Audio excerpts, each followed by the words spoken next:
Welcome to Deep Dive by the Quiet Footnote. Today we're embarking on quite a journey into Anodea Judith's really important work, Wheels of Life. And this isn't just about summarizing a book, you know. Our mission here is to cut through some of the noise, maybe reveal its deeper underlying messages, also dismantle some, well, pretty pervasive myths you might still hold about the chakra system. And crucially, we want to illuminate its urgent relevance for you, especially now in an age grappling with, well, rapid change, AI, constant digital connection, all of it. Think of it as a kind of timeless map for understanding both our inner landscapes and, frankly, the complex world around us. It is really remarkable, isn't it? How a book written decades ago hasn't just held on to its wisdom, but has become, I'd argue, even more essential in our current climate. So we're going to explore why Wheels of Life offers such critical insights for, navigating what feels like a very fragmented world and maybe finding a path back to wholeness. This deep dive will try to uncover the author's original intent, show the book's really profound modern relevance, and offer perspectives on how his wisdom could deeply echo in your own life, as you journey towards integration. Yeah, that vision of a unified inner world it's really compelling. You mentioned Judith provides a kind of sophisticated operating manual. How did she specifically move beyond just abstract concepts to deliver such a practical, integrated understanding? And what sort of traditions does she pull from to build that map? Well, what's fascinating here is that Judith's core intent with Wheels of Life, it seems to be presenting the chakra system not as some, floaty, mystical thing, but really as a living, breathing structure, one that links body, mind, culture, and spirit. She very skillfully weaves together insights from ancient Indian yogic tradition, yes, but also modern psychology, rich symbolism, and even somatic practice that's like body-based awareness and therapeutic work. It creates this remarkably comprehensive and I think quite grounded map of consciousness. Okay, so not just energy centers floating in space. It's a complete system for being human. And central to her framework are these two kind of fundamental currents you mentioned before we started. Can you explain the liberating and manifesting currents? Why is understanding their dynamics so vital? Absolutely. Think of it like a majestic tree, maybe. The manifesting current is like its roots, drawing nourishment, stability from the earth, anchoring it firmly in form, physical life, survival. This is energy flowing downward, bringing spirit into matter, creating our physical reality, our sense of security. Conversely, the liberating current, that's the branches, reaching vigorously for the sky, right? Aspiring to sunlight, universal connection, spiritual awareness. This energy flows upward, moving from our individual experience towards collect consciousness and transcendence.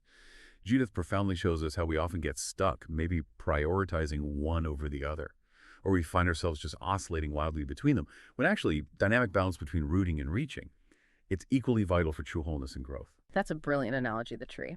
So she gives us this incredible integrated map, but like any map, maybe we need to clear away some historical clutter first. Misconceptions. It's like having a powerful compass, but you need to recalibrate it after years of maybe slightly off information. What I find really compelling here is how Judith doesn't just present ideas, she seems to actively correct the record.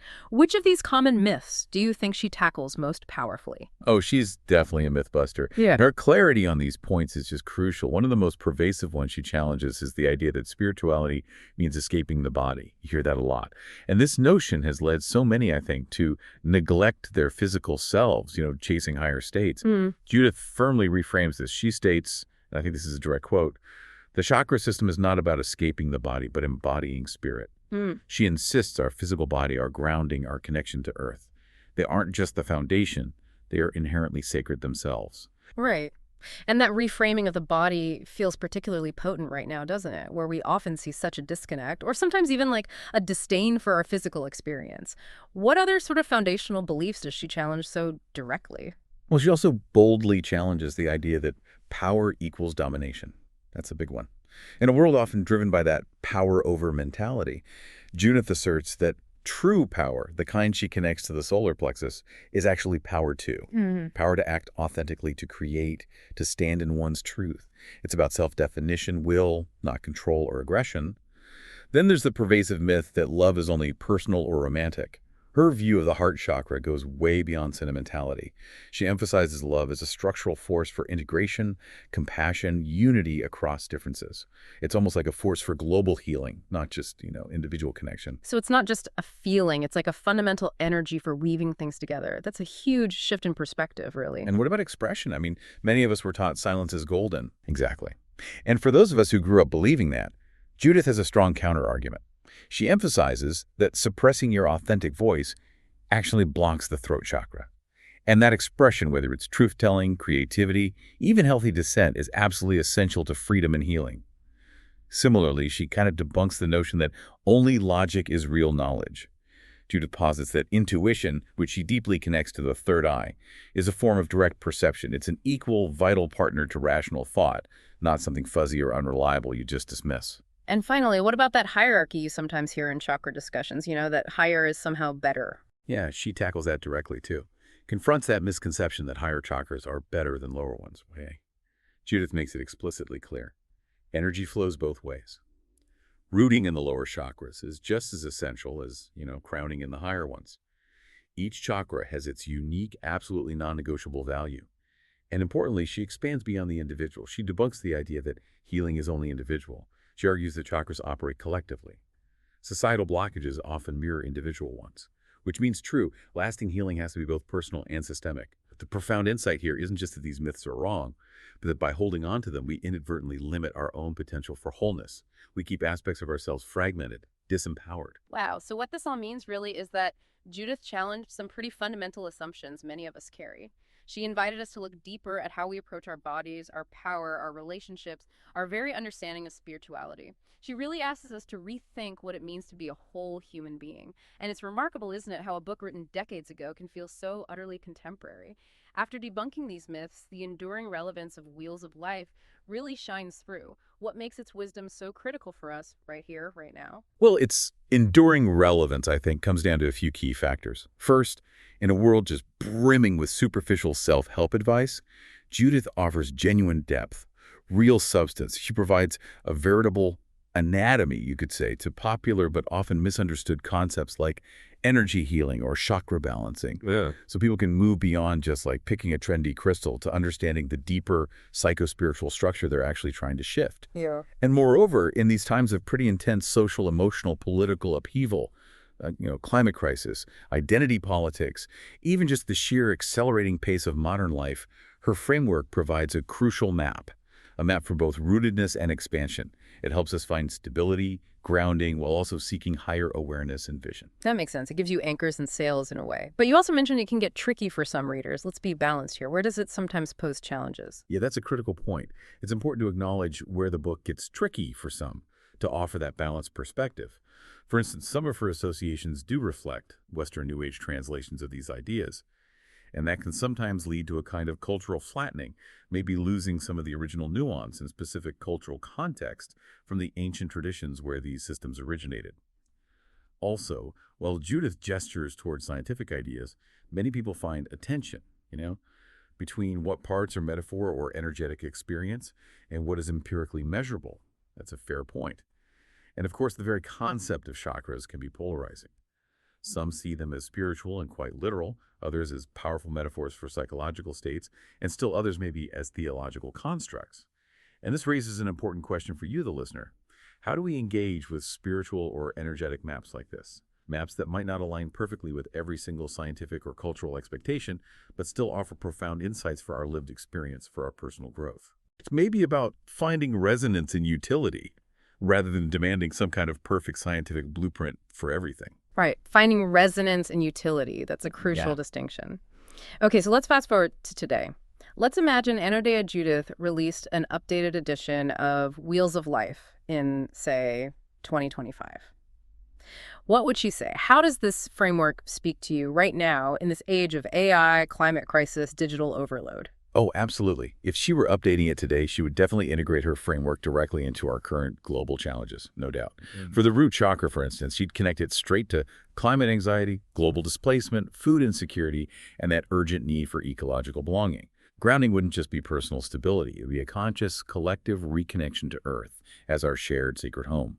Maybe through practices like eco-rituals, community gardening, things like that. It immediately expands that idea of belonging, doesn't it? Beyond just our immediate circle to the whole planet. Okay, what about the sacral center? Creativity, pleasure. For the sacral chakra, I think she'd emphasize consent culture, gender fluidity, body positivity, and definitely the healing of sexual trauma in the #MeToo era. Highlighting the power of somatic therapy, trauma release work, the solar plexus that would powerfully address hustle culture, pervasive burnout, toxic productivity, and the, frankly, looming impact of AI-driven work economies. Reframing power, again, not as overwork and external achievement, but as personal resilience, sovereignty, boundary setting. It really sounds like her framework would be a kind of call for internal revolution against all these external pressures. And with so much division around, how would the heart chakra fit into this modern update? The heart chakra would become absolutely central, I think, to navigating political polarization, cancel culture, mass loneliness, our collective grief. Emphasizing social healing, bridge building, fostering compassion across really deep divides. Then when it comes to the throat chakra, she'd confront that tension between digital authenticity versus, curated performance online shaming. The profound search for deeper truth-telling amidst all the digital noise, advocating for active listening, maybe even digital detox practices. The third eye would be critical for cultivating intuition in this age of just information overload, deep fakes, algorithmic bias, framing discernment as a sacred, even critical survival skill for navigating an increasingly complex digital world. And for the crown chakra, she'd likely address rising nihilism, the global mental health crisis, maybe spiritual consumerism too, emphasizing authentic spirituality, finding genuine belonging to the cosmos, and maybe contemplative activism. What becomes really clear from these connections is that Judith's framework isn't just some ancient map. It feels like a future-proof operating system for navigating systemic challenges, showing how personal healing is just inextricably linked to global well-being. If we connect this to the bigger picture, her work helps us see that healing isn't just personal. It requires collective activism, cultural transformation. She'd likely argue societal blockages mirror individual ones, and that the rainbow bridge has to extend not only between body and spirit, but between self and society, human and planet, intuition and technology. That's incredibly powerful, a future-proof operating system. Wow. Okay, this book offers so many profound insights. But if we had to distill it, maybe into 5 core principles for you listening to internalize, what would they be? What are those 5 essential beams of light we can carry forward? It is challenging to pick just 5, but okay, these I think really capture the essence and the transformative power of her work. Number 1, the body is sacred. Survival, physical needs. They're not distractions. They are the absolute foundation of our spiritual journey. Judith says it beautifully. To heal the body is to journey home, to find our roots again. Number 2, power equals empowerment, not domination. True strength isn't power over others. It's the power to act authentically, create, stand firmly in your own truth. Judith's quote nails it. Power is not power over others, but power to be ourselves. Number 3, love is the bridge, the heart chakra. It's the grand integrator. It weaves together all aspects, body and spirit, self and other, personal and collective. Compassion, forgiveness. They're not soft options. They are structural necessities for wholeness. Her words, the heart is the sacred marriage of body and spirit. Number 4, voice is freedom. Authentic expression, speaking, singing, creating, just telling your truth is absolutely essential for liberation, for healing, silence, repression. They are wounds, not virtues. Judith powerfully states, to find our voice is to find our freedom. And number 5, wholeness, not escape. The chakra system isn't a ladder out of life, to transcend humanity. It's a dynamic map of balance.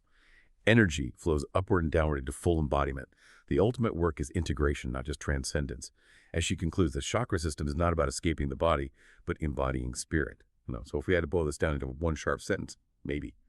Wheels of Life is a map for embodying spirit and spiritualizing matter, showing that true healing and growth come not from escaping the body or chasing perfection, but from balancing the 7 chakras as an integrated living system of survival, power, love, voice, vision, and transcendence. That's incredibly clear Yeah. and powerful. And this really isn't just theory, is it? It feels like a living manual for navigating our inner and outer worlds.